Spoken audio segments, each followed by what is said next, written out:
Hello, good morning, good afternoon, everyone. I'm Wendy Dietzler, Director of Events and Education for Trade Press Media Group, or TPMG. I want to thank you for joining our webcast today. Make sure your school's drinking water meets future compliance. We have two presenters today, Scott Nielsen and Russ Hansen. Scott Nielsen has been with the Zurn Elkay organization for 11 years, and his focus currently spans everything from marketing and awareness campaigns to building out new strategic sales channels to new innovative filtration technologies for Zurn Elkay's drinking water platforms. Russ Hansen is an associate product manager for Zurn Elkay Water Solutions, and he's been with the company for 29 years. In 2018, Russ took a role as a service manager for installation services and then later moved to technical services. Just recently, he started his current role in the drinking water sector of the business. Today's webcast learning objectives include learn how to be more familiar with your state's water legislation, discuss how to maintain safer filtered water at your facility, and discover how to transform existing drinking fountains into filtered bottle filling stations. Before we get started with today's event, I'm just going to cover a few details. We love audience questions, so please use your Q&A tool by navigating to the bottom of our page. You'll see the Q&A button. You can type your questions in at any time. At the conclusion of the webcast today, you'll receive a PDF copy of the presentation slides from today. You'll also receive a link to a brief online assessment, and if you successfully complete that, you'll receive your CEU certificate. Today's webcast will also be archived for future viewing at facilitiesnet.com/webcasts. I'm all done. So now I'm going to pass it over to Scott. Great. Thanks, Wendy, and welcome, everyone. Very excited to be here today to talk to you guys about this critically important topic.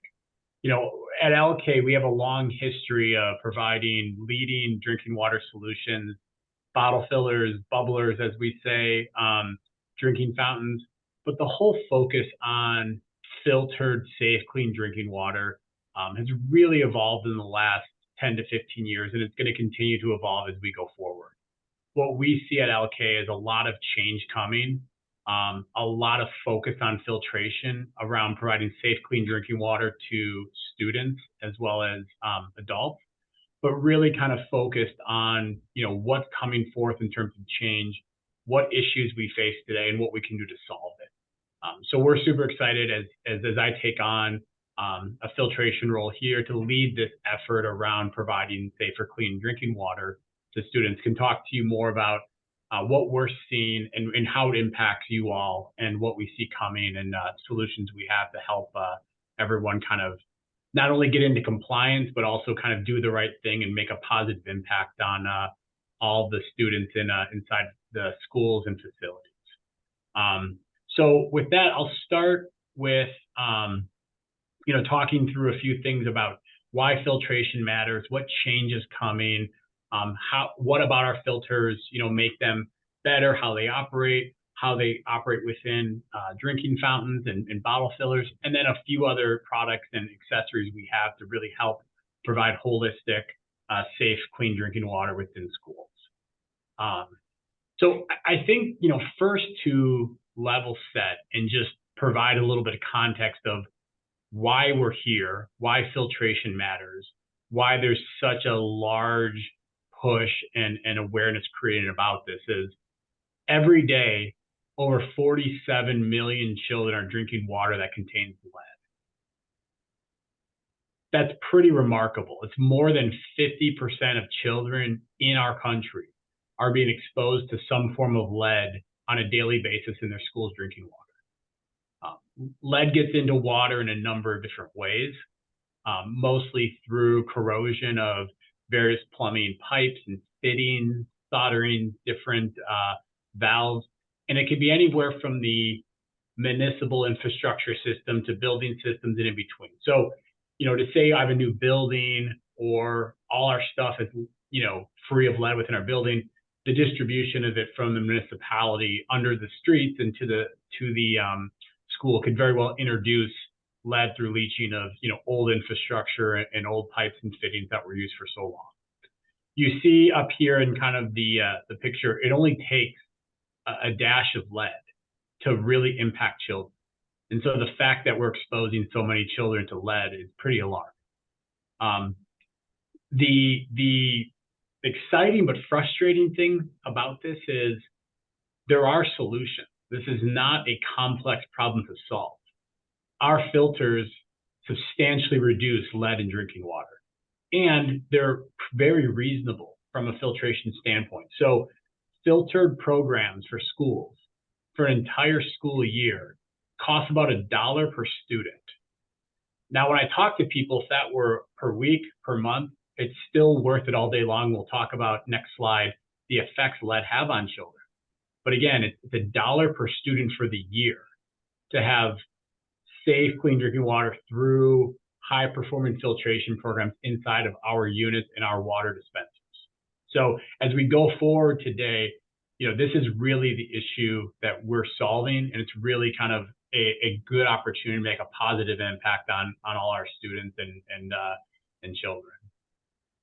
If you think about sort of lead, there really are no safe levels of lead. Lead has a number of effects within developing adults and children. It can impact nervous systems, brain development. It can lead to behavioral issues, and it can lead to both short and long-term health effects. So we really should be striving to reduce lead as much as possible, because we do know it can have devastating impacts on children, especially as they're developing and their bodies are continuing to evolve. If you look at sort of the map on the right here, what this shows is that every single state basically needs to improve. There are no regions, there are no states where this is not an issue. It's an issue everywhere, and everyone can use improvements, and everyone can do something to make positive change around our current state, which basically shows most of these states at an F level for how they're dealing with drinking water in schools, and others in C or D levels. This is further in the point of, there was a point where, lead in water was a national kind of headline in a couple of places. Seemed isolated, it seemed like that place needed a lot of help, but we're seeing it pop up everywhere. From Illinois to California to Delaware to New Mexico to Montana. This is continuing to gain momentum of what's happening with school drinking water, what's in it, what's being given to our children every day. We'll talk about in a little bit how hydration is such a important part of life these days. I mean, hydration as a theme is at sort of an all-time high. People carry bottles with them. They want to be able to refill their bottles, but what are we putting in there? That is continuing to get more and more attention and more and more scrutiny as hydration becomes a bigger and bigger theme for children going forward. So, the problem is really real everywhere. But again, this is something that is fixable. There are solutions. We just need to implement and maintain those. So, talking about what change is coming, because we've clearly defined a big problem. 47 million children, affecting their health, affecting their development, affecting their behavior. We know there's more and more attention to it, and we know there's easy solutions that can be implemented to fix this. So there's a number of changes coming. We see a ton of legislation popping up at the various state levels. There's over 100 active pieces of legislation today that are at different levels, and they're all very quickly gaining momentum, and more states are popping up each day with how they're addressing this. This is a somewhat dated map, to be honest, and I know that the colors are becoming darker and darker as more legislation comes forth of, we need to address this issue. It's a big issue, it's solvable, not very difficult to do. We need to mandate it, we need to require it. So what does that look like? I'll give you one example. So in Michigan, they are currently going through what they have deemed filter first legislation. This passed the Senate in April on I believe it was a 32-1 vote. So extremely bipartisan, very supported. We consider this piece of legislation one of the gold standards of what we think this all leads to and what states will more and more adopt and gravitate towards. So here's what Filter First says. First off, it applies to every single daycare in K-12 school in the entire state. So from the time a child is as young as 6 weeks old to a senior in high school, this legislation applies to every single one of those children and every single one of those facilities, schools, daycares. So that's sort of the context of it.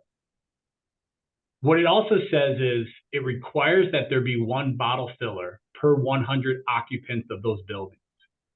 So we're going to talk about in a second how they're going to ensure there's safe, clean drinking water in those bottle fillers. But they want to make sure there's adequate supply, so people aren't going elsewhere. They're going to the spots that they know are safe, and they're putting enough availability of it in. What Filter First then says, in the heart of the whole legislation, is every potable water source must be filtered. Okay, so whether it's directly or indirectly consumed, potentially consumed. So we think of filtration as bottle fillers, drinking fountains, bubblers, coolers. This applies to food prep sinks, classroom sinks. Anything that could be potentially consumed needs to be filtered. If it's not to be consumed, so think about the lavatory in the restroom where you wash your hands, it needs to be clearly labeled, not for consumption, do not consume.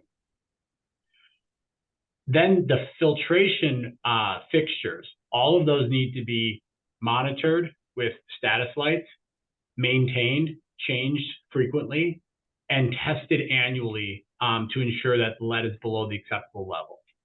So they've really made this kind of bulletproof to say, if it's not for consumption, label it not for consumption. Like literally label it, do not consume. Anything else needs to be filtered. It needs to be monitored. It needs to be maintained. All that needs to be archived. And every fixture needs to be tested annually for lead.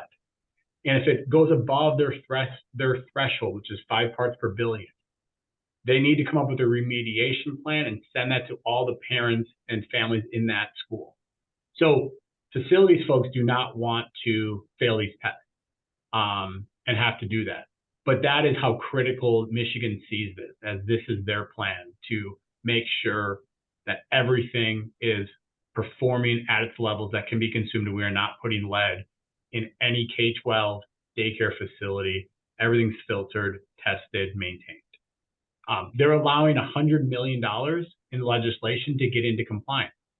So this will be getting that ratio of bottle fillers per student up to that 1 to 100, as well as filtering non-filtered stuff today. We'll talk about at the end of the presentation, my section, things we have to allow filtration for, different types of water, drinking water sources. And then the legislation also allows for $5 million annually for filter replacements and testing. So that kind of continues every year.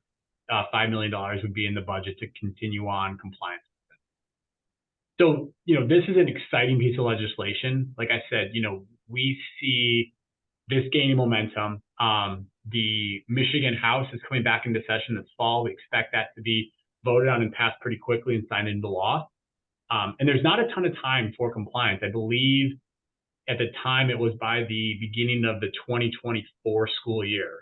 They might need to push that because that's less than a year away, but there's some aggressive timelines on these. If I look at a few other states, and these are just some examples, right? I'm not going to go into what all of these legislations are in that level of detail, but if you read some of these bill names, you kind of get the point. And all of these, with the exception of Colorado, were introduced or passed this year. So this is all very recent. March of 23, January 23, April of 23. I mean, this is all stuff that's happened in the last 6, 7, 8 months. It's happening quickly.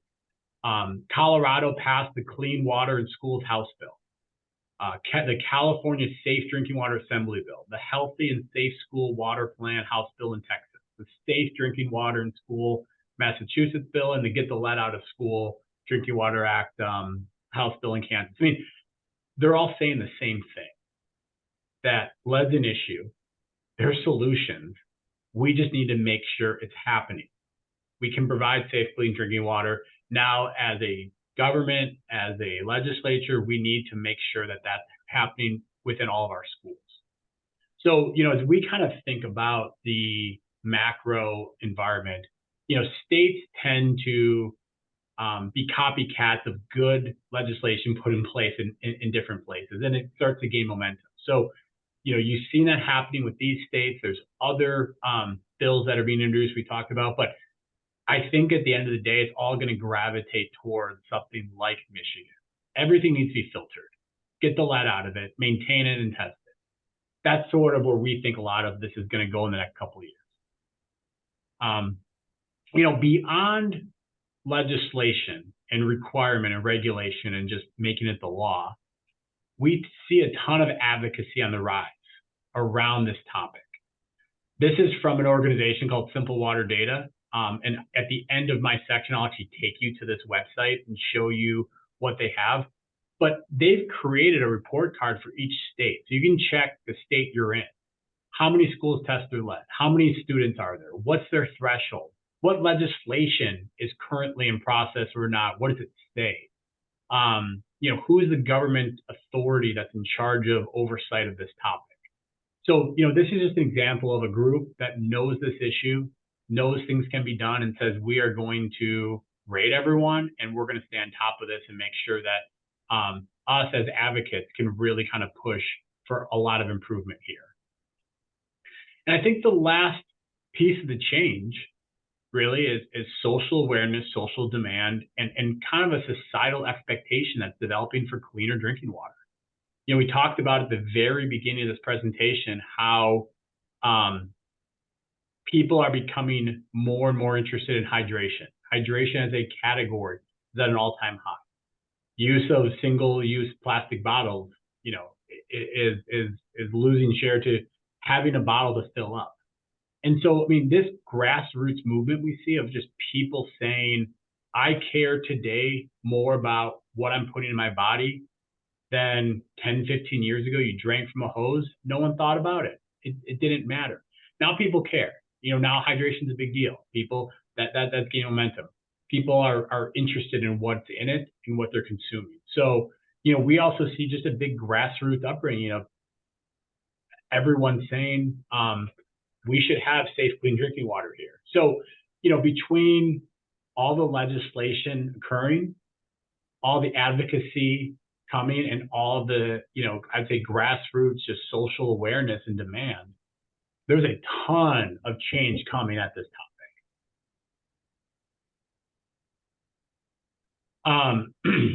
I skipped ahead one too many.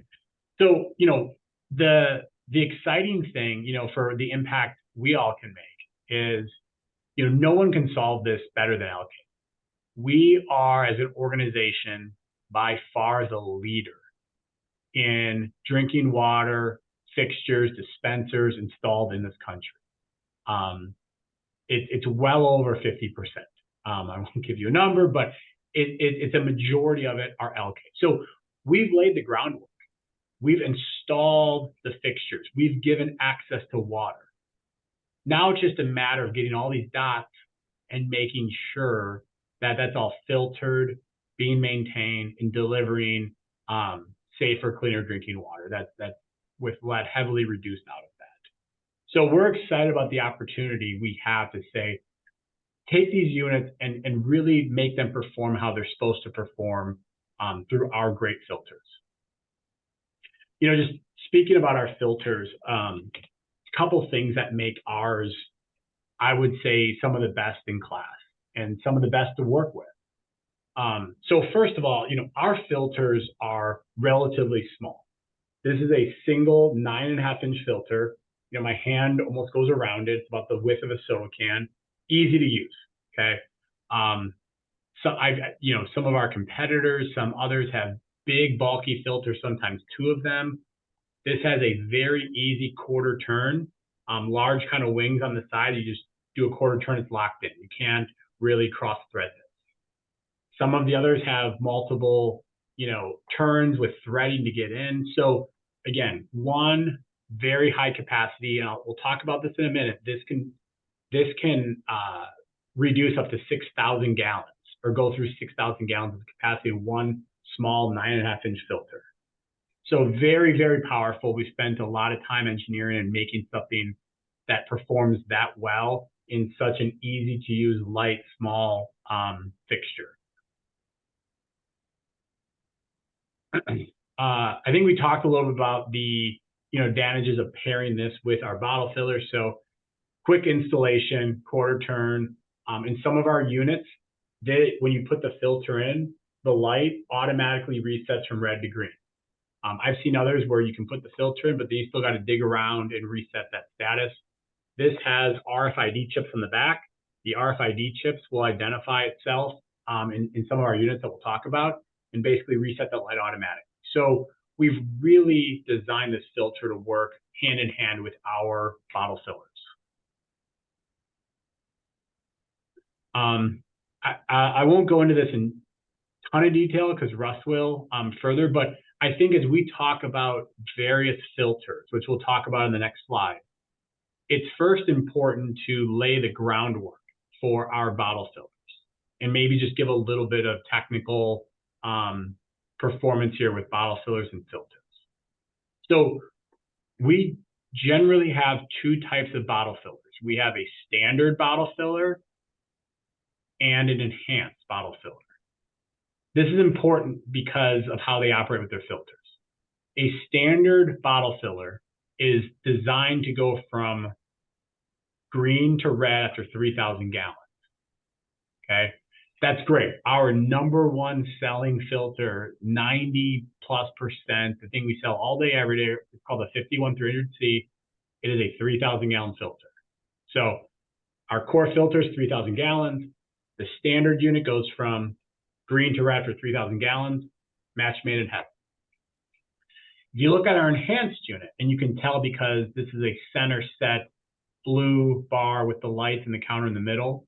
The standard is sort of a gray bar, lights and the counter off to the side. In our enhanced unit, one of the things that makes it enhanced is the ability to read the filter and change the light duration accordingly. So as we talked about, and we'll talk about in a slide or two, we have a 6,000 gallon filter. Okay, that's super exciting because if you have an enhanced bottle filler, you buy the 6,000 gallon filter, you put that in, that green light will stay on for twice as long. It'll stay on for all 6,000 gallons. So now you are changing that filter half as often. If you put the 6,000 gallon in the standard, it'll fit. It's just still going to go after 3,000. The enhanced can take the 3,000, the 6,000, any of them. It knows the filter. It'll stay on according to that filter or double its length if it's a 6,000. And this is the unit that it'll automatically reset the light. So you put the new filter in, it recognizes new chips, it goes back to green and knows how long to stay green. So as we look at our filter lineup, it's pretty simple. We have 4 core filters. These are all the same size. They have all the same connection. Any filter of Elkay will fit in any Elkay fixture. They're all intercompatible. But we have 3 commercial filters. Okay, 1,500 gallons, 3,000 gallons, 6,000 gallons. Again, the 6,000 gallons best used in that enhanced bottle filler. And then we have a residential filter, which is basically suited for a capacity that a family for 4 would use in a year. So talking about the 6,000 gallon filter, because we are sort of talking about this more and more often and people are loving the story. If you just look at the cost per gallon of that filter, it is the lowest cost per gallon on the market. Us, our competitors, anything.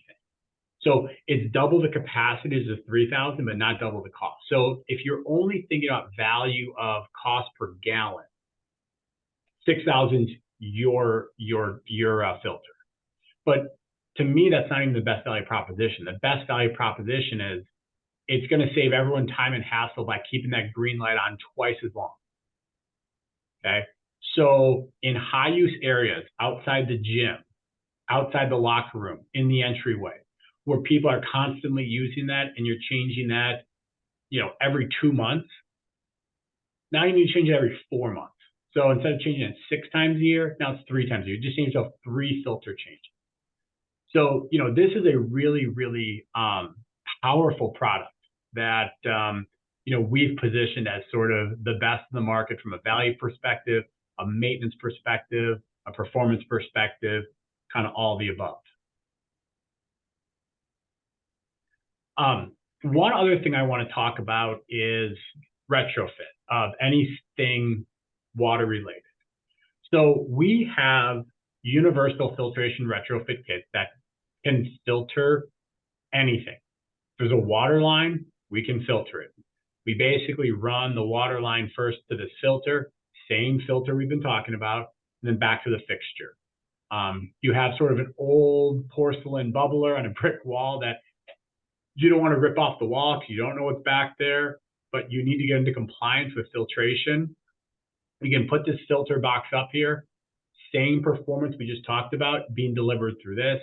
You see it here underneath a classroom sink for a faucet, filtering that. Anything really with a water line, we can filter. And we offer this in sort of 2 different setups. So on the left here is where it's in a more controlled environment.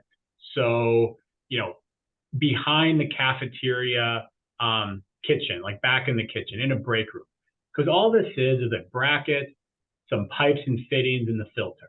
So the filter is going to sit out there. You're going to be using it to go there, but you're not worried about people knocking it down, damage, people bumping into it. The units on the right here have the exact same function. They're just in a vandal-resistant box. So we just boxed that up. So if you look at sort of, this hallway where kids are running around, bumping into each other, knocking things over, this or that, you want to kind of put that inside that vandal-resistant box. But again, if it's back in the cafeteria kitchen where it's very controlled, you don't need the box. You can just put the filter out there and it'll function just the same. So let me just take 1 second and I will share a couple of these websites and just maybe take you through a few things.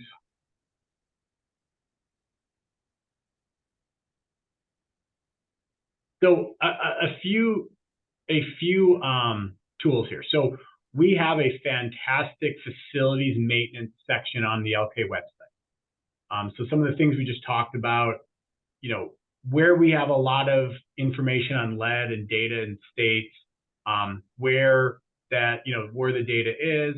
We talk here about for facilities managers, knowing requirements, steps to upgrade, installation, maintenance, all this stuff, kind of the step-by-step of figuring out compliance, getting into compliance. So this is a really cool section of our website for facility managers that I would suggest everyone look that they want to.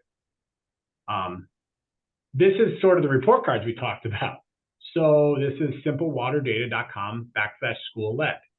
And so you kind of go down here, you can look at any state, bring it up, and see, this is Massachusetts, right? That wasn't in the presentation, but you can kind of see what you can see about that state.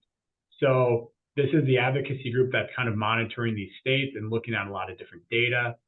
Again, this is a slightly dated, but all the different legislation that's happening around this by state, where it is, what's happening, and then, more about state lead in drinking water and, where articles have come up, different facts, different, I would say, progress on change. So there's a ton of different resources out there today to really kind of help understand that change, what's coming. But I think,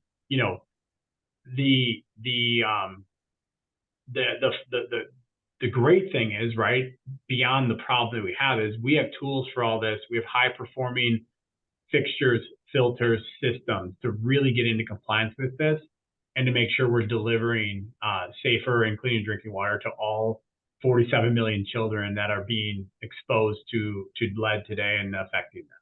So I will stop sharing that. that was sort of the filtration section. I'll turn it over to Russ here to go through more on the drinking water side and some of the different fixtures, bottle fillers we have, and a little bit more detail on that.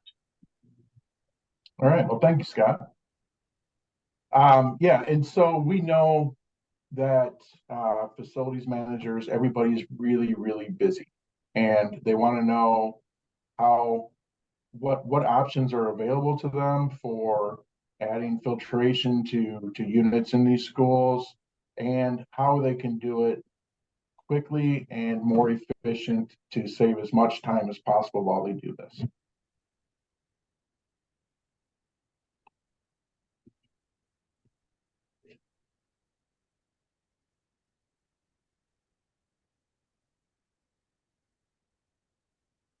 Scott, I don't know if I have control. You should be able to click this screen. There you go. I got it. So we want to make sure that we keep installation and maintenance simple. Okay, so like Scott had referred to earlier, we do have these ways to add a filter to an existing fixture inside the school or the building. We have the vandal resistant filtration boxes like the one on the left, and that one there you can put out in the open. You don't have to worry about kids or anybody messing with it. They're not going to be able to take the filter. They're not going to be able to do anything to it because it's vandal resistant. It's back behind a secure screw, and it does have a filter monitor on some of those filter boxes. And then again, we do have the different filtration systems that just have the filter head and bracket along with the tubing that you can leave out in the open as long as you're not worried about anybody coming along and messing with the filter or bumping it or any damage happening to it. Those are our EWF 172, which is the 1,500 gallon filter. And then we have the EWF 3000 that includes the 3,000 gallon filter. Well, we know that one of the things that we've heard loud and clear is changing the filters in some of our units can be a real pain. And we want everybody to know that we've been listening. And one of the things that we've recently released is our easy filter maintenance kit. Okay. And it is only for this style of water cooler that you see in the picture. It's our most popular model, the EZ style with the bottle filler. What this does, this kit, when you purchase it, you'd want to purchase it at time of filter change because you're going to get a brand new filter with it, the 3,000 gallon, and you're going to get a new lower cover that goes on the water cooler. And this wrapper that goes on the bottom has side access panels. It has vandal resistant screws on the side. You pull them out. It has easy pins for alignment when you put it back.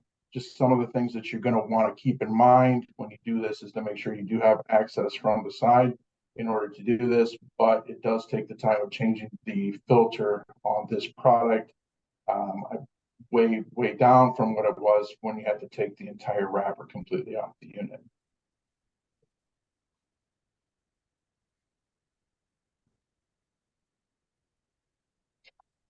And to even go along with making it even easier and faster, one of the things that we are working on currently, it's not a product that's been released yet, but we do have something that is a drop-down wrapper. So what we want to do is give you total access to the inside of the water cooler. And by doing this, there would be simple screws on the front and allow this wrapper to stay attached, but drop down and slide out of the way. And then this would allow access completely inside. And we're hoping that this will take your filter change time down to roughly 30 to 60 seconds. And like you said before, we know that everybody's time is of the essence, and doing this is something that we want to be able to allow you to do quicker.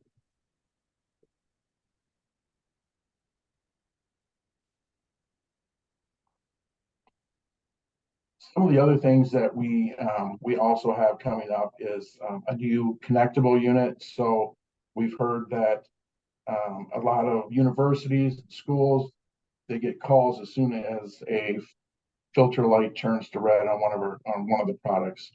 And this, being a connectable unit, would allow for somebody to sit at their desktop and monitor these units and know which ones are turning yellow or turning red, and be able to get someone out there to change that in a timely manner before they're getting all the calls or the emails or the social media posts about a red filter light. We know that lead was kind of the key word that we've heard a lot of lately. Now we're starting to hear forever chemicals, so PFAS.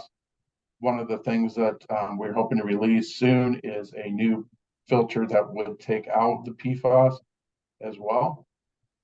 And then we also have the quick filter change that we kind of discussed with the new drop-down wrapper. And then this style model of water cooler is the enhanced model, that as soon as you put the filter in, it recognizes the RFID tag on the back of the filter, and it's going to change the filtrate the status lights from red back to green without having to do any extra steps.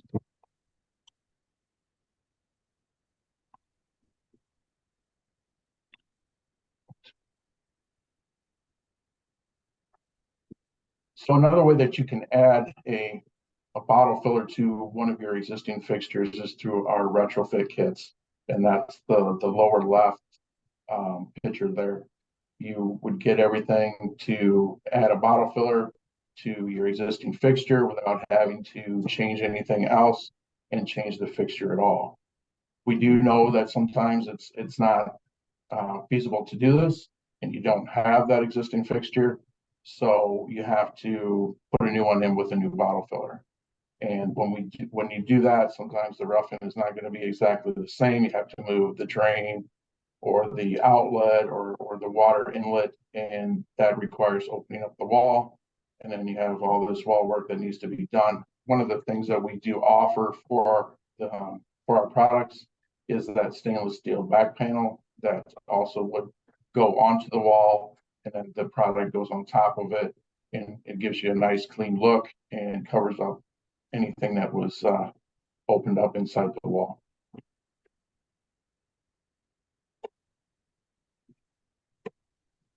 So once again, we want to keep everything simple as much as we can. We also offer classroom sink filtration kits. With the kits, you're going to get the sink, you're going to get the faucet, the bubbler, the drains, and you're going to get the vandal resistant filtration kit that comes with the filter. And we, as Scott talked about earlier, schools are requiring any potable source have filtration. So this would be another option for doing this inside the classroom, as well as the fixtures outside.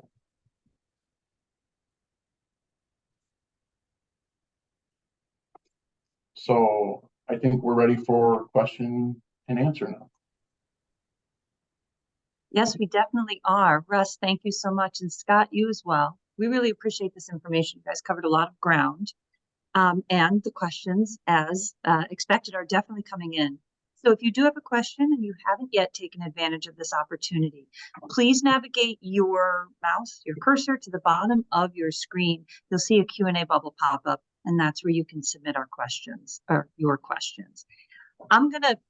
We're gonna cover the waterfront, if you'll forgive the bad pun. We're gonna get specific and we're gonna get broad. Question came in almost right away about ice machines, cafeteria, sports, ice therapy, obviously places you're going to see in an educational environment. Where does the obligation fall for filtration there? Is that something that you've been hearing about?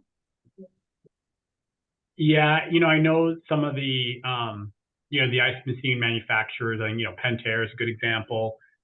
They do have filtration along with their units. Today our filtration platform is really designed to work within kind of drinking water applications, not necessarily ice machines. In theory, perhaps it could take that box and run it through the water line to the ice machine, but it's not really been a focus of ours. We're, more focused on kind of direct drinking water, but and that seems on that. That certainly seems to be directed by what we're hearing from these states, from the mandates, from the legislation that's in place. That Michigan example, as you said, the gold standard, that seems to really keep that focus, whereas you were saying on the drinking water side of things. Russ, you touched on this about some other elements that are starting to bubble up. And a question came in about state legislations. What's out there regarding increasing aggressive standards for those COCs other than lead? Talking about zinc, copper, nitrates. What, if anything, are you hearing as those conversations start to come up now that lead has already, kind of moved into the spotlight? Yeah, I can probably address that one, and Russ, unless you have it. I think it's more kind of what we're focused on from a filtration perspective. But I think lead has obviously been the number one thing to tackle at this point. We're hearing, as Russ alluded to, we're hearing more about PFAS, PFOA, PFOS, kind of forever chemicals as next. We will have a PFAS filter by the end of the year. So 3 months from now, knock on wood, we can sell a filter to you that reduces PFAS within school drinking water that fits into our current existing unit. So I haven't heard a whole lot about kind of further contaminants beyond tackling lead and then moving on to PFAS. But obviously it's always evolving. I know filtration is looking at E. coli now and various other things, but those have been the two focuses I've heard of the most. And I think within the water quality kind of space that has been the most discussion. Right. This is going to get a little technical, so I'm going to ask it and step back. But if we need any further clarification, we can let the person who asked know. Kathy's asking about a sink retrofit. In the case of multiple bubblers, are you purchasing the filter with water lines using a hanger underneath, or are you purchasing the kit for the sink, fixture, and bubbler? How do those two setups work with the product? I believe it's the entire kit, right? You're going to get the sink, you're going to get the filtration, you're going to get everything that you need to be able to filter the water on that certain fixture inside the classroom. Okay. Does that answer the question? I think it does. She was just it looks like we had two options, and you said that option where it lands. Absolutely. That definitely works. I'm going to dig a little bit more into, Scott, some of the items and some of the topics you brought up. We talked about, obviously, there's headline grabbing incidents. Michigan is obviously kind of unfortunately a poster child for some of these outcomes. But you also said just because there's no news in your state doesn't mean it's necessarily good news. There are issues and they're pervasive across the country. What do you recommend for the facility professionals here listening, for those people in those education spaces? How do they stay vigilant? What are some resources? I think you brought up a few of them, but what would you recommend, or maybe those resources that people can go to, or how frequently should they be checking in on these topics? Just wondered if there's like a best practice that you find successful in this topic. Yeah, I think, I guess first I would say, leverage our company, right? I mean, we're staying on top of this, and, we have a team that is dedicated to serving the K-12, both the K-12 market as well as the higher ed market. And so, we can provide that contact information to everyone on this call in terms of, if you have questions, if you want to present a problem when you need to kind of change things or get into compliance, we can set up a site walk. We can set up, a visit where we go through it and just, fixture by fixture, or, building by building. What do you need? What do we have? We have a network of third-party also manufacturers reps that are local to everyone's territory, everyone's region, that know our products, that do this on a daily basis as well. So, in terms of monitoring within, the state, I mean, simple Googling, simple kind of, news coverage is generally pretty good. But, leverage us. We're here to help. We have K-12 teams that are just supporting all of this happening and supporting all of this change and all of the improvements. So let us know, what issues you have, and we're happy to work together to come up with good solutions for everyone. Thank you. And I know, just so everybody is reminded, This presentation, these slides will be included in a follow-up email to all of our attendees today.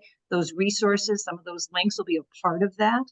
In addition, an archive of this entire presentation is going to be available on facilitiesnet.com/webcast. So please utilize these resources. This issue is too important not to keep becoming more and more aware of these issues. I think we're going to go back to some technical questions here, and I'm scrolling to find it. A discussion about exterior ratings for some of these retrofit kits. Yep. Scott, Russ, any additional details on those pieces? Yeah, so our filters are rated to perform up to 100 degrees Fahrenheit. Okay. So I believe to call in an exterior filter or an outdoor filter, it needs to have a rating to 120 degrees. Some of our competitors say they do. Everyone's sort of at the 100 degrees. We are developing an outdoor filter that can withstand higher heat. But we can't officially say it's an outdoor filter because it doesn't have that 120 degree rating, but just you look at the label, it clearly says max temperature 100 degrees. So, that's depending on the setting, depending on the environment, that's kind of what our filter at least is rated to, is to perform up to 100 degrees. Okay. Let's talk a little bit about the filters. Some questions coming in about what happens once you've replaced that filter. What happens to the filter that has now been pulled out of the system? Is there a disposal instruction, or how do we kind of close the loop on that one, filter's lifespan? Yeah, it's a very hot topic right now within the space, especially as PFAS comes, and what do you do with sort of, Sure. captured PFAS? The reality of our filter is the plastic that makes this up is a very hard protective plastic. So this is not stuff you can just put into your local recycling bin because of the composition of this. And inside of there's carbon, which is the main filtration media, and here's the carbon block inside of this that can't be recycled. So we are working on ways to make this more of a sustainable product long term. At this point, the answer is you merely throw it out. One of these has just replaced thousands and thousands of water bottles, so it's still better.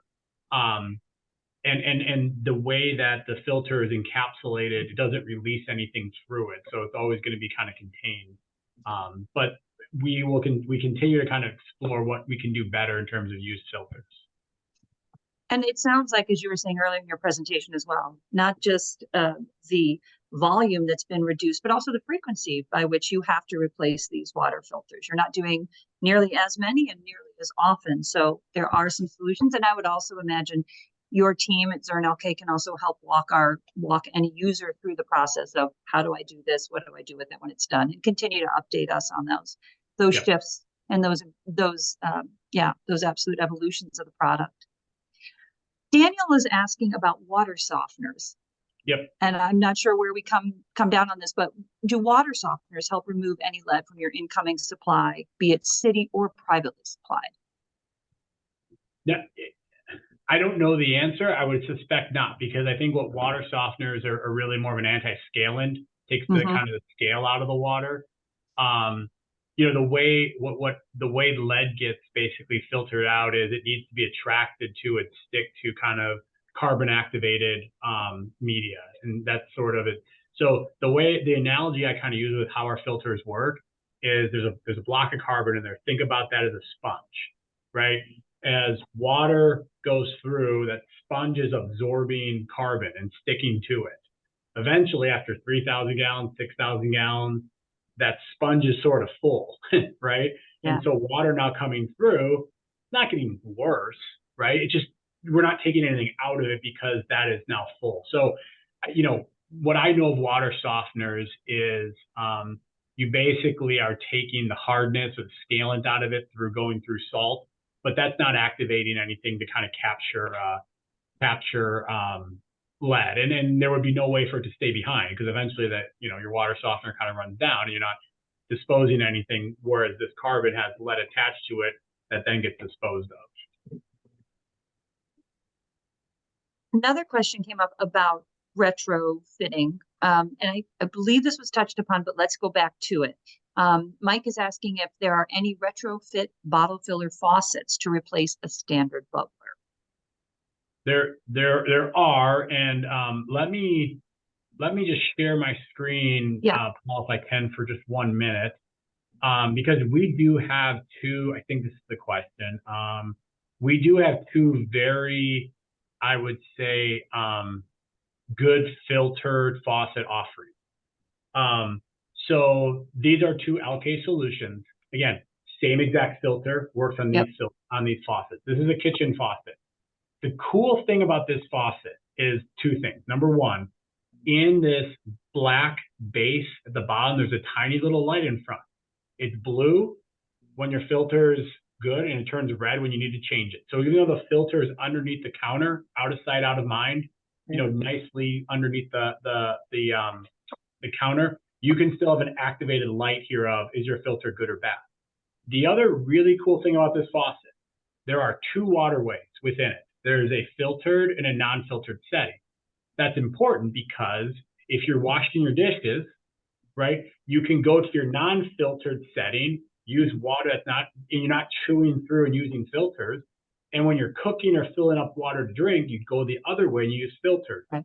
Those lines never cross. There's no cross contamination. They're two separate waterways that then really efficiently use filters. So when people talk about putting filtration systems into their house or next to their sink, every single ounce of water going through that is being filtered, whether you want it filtered or not. This actually has the ability to turn on or off filtered water through this faucet. And then we have a beverage filler, which is also a filtered setting to fill next to that sink or next to that faucet to fill just for beverage purposes. And again, same filter interface that we have with all other products.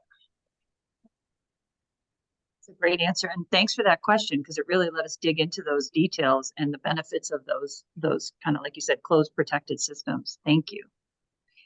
Kathy has a question about preventive maintenance. She's got a PM program for filter change out set up for every 3 or 4 months. She's wondering if someone can expand on the enhanced DF, the use of that red light being able to notify.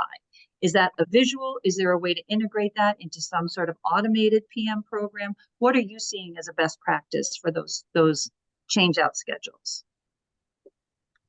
So I think a couple of things. I think probably the real answer that she's looking for is, we're coming out, as Russ alluded to, we're coming out with a connected solution shortly. So that connected solution will allow you to be notified when a filter status light changes. Today, that is a visual filter status light. And because it's a non-connected product, it's hard for us to disseminate that kind of beyond just visually looking at it. But with the connected solution, that will change that. But like, you're right. So I mean, with the enhanced, bottle filler, we don't necessarily shoot out that it's red, but that will stay green twice as long. So hopefully you're not doing it.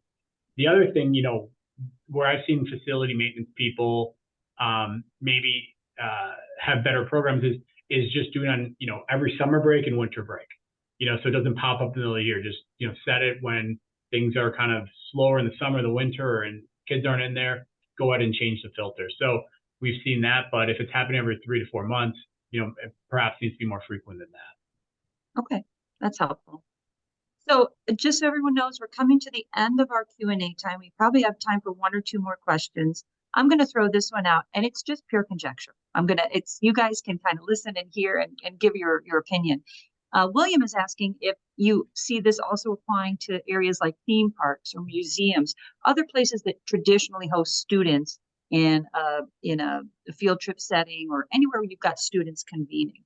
What are your thoughts as we move forward and kind of start to get the schools under control, under this purview? What's next? Yeah, I think that's certainly going to be where other, if you think about legislation, right? I mean, schools are easy to legislate because they're government entities, so it's kind of going from one pocket to the other in terms of what we should do. As you think about private businesses or different things, a little bit tougher to mandate and require that. But that's where I think, the advocacy and the social awareness is really going to continue to drive this change. So, we see in airports a lot, a continuation of shifting to filtered and filter maintenance and various things to make sure that safe water is being provided within airports. I would imagine for theme parks and museums to be competitive, they will go that way, because one thing we've seen within universities as we've polled students and did studies is that sustainability, having access to clean water, having this stuff in place is an attraction for students to pick a university, to pick a school. What are they doing around sustainability? What are they doing around, hygiene? What are they doing around safe, So, I think we've seen that in concrete data for university, basically admission. But I think we're going to see that expand into other businesses. I want to go here because they have good sustainability programs. They have good, hygienic programs, this and that. So I think that really shifts beyond just picking a university to picking businesses to go to and spend time in at. Mm-hmm. I agree. That's really interesting to think of it from that perspective. Now, that's all the time we have for Q&A, but I'm going to leave our attendees with, well, maybe we're going to give them a little bit of homework since we're talking about schools and education. Scott and Russ, I would love just to hear maybe a quick next steps for our audience. Where do you think they need to focus next to make sure that the progress they make in ensuring safe water is part of their school systems? Would just love your final thoughts on that. Yeah, I think, to me, I think the message I've kind of conveyed is, red lights are dangerous. I think historically we've viewed them as annoying and, oh gosh, someone's, telling me to change the filter, I'll get to it. That is dangerous. I mean, it is, in terms of allowing more and more lead to get into, students' drinking water. So, that's what I would leave it as, yes, it does take time to do this. Yes, it's usually on schedule. But we really need to be better, I would say, stewards of just good water for all the students, making sure that's clean and safe on a daily basis. So that's what I would encourage us all to think through in terms of what that means and what's happening behind the scenes. That's great. I appreciate that very much. And Russ and Scott, I would like to thank you both for an excellent presentation. For the audience today that joined us, a reminder once again, these materials are coming your way via email, along with the CEU assessment, so you get credit, extra credit as good students for attending, and we will be archiving this webcast at facilitiesnet.com/webcasts within the next day or two. Beyond Russ and Scott, I really want to thank Zurn Elkay for their support of this incredibly important topic, for their support of the facilities industry as a whole. The more we learn, the better we are. So again, thank you to everybody involved with today's webcast. And I wish everybody a great and productive rest of their week. Today's webcast has concluded. Thanks, everybody. Thank you. Thank you.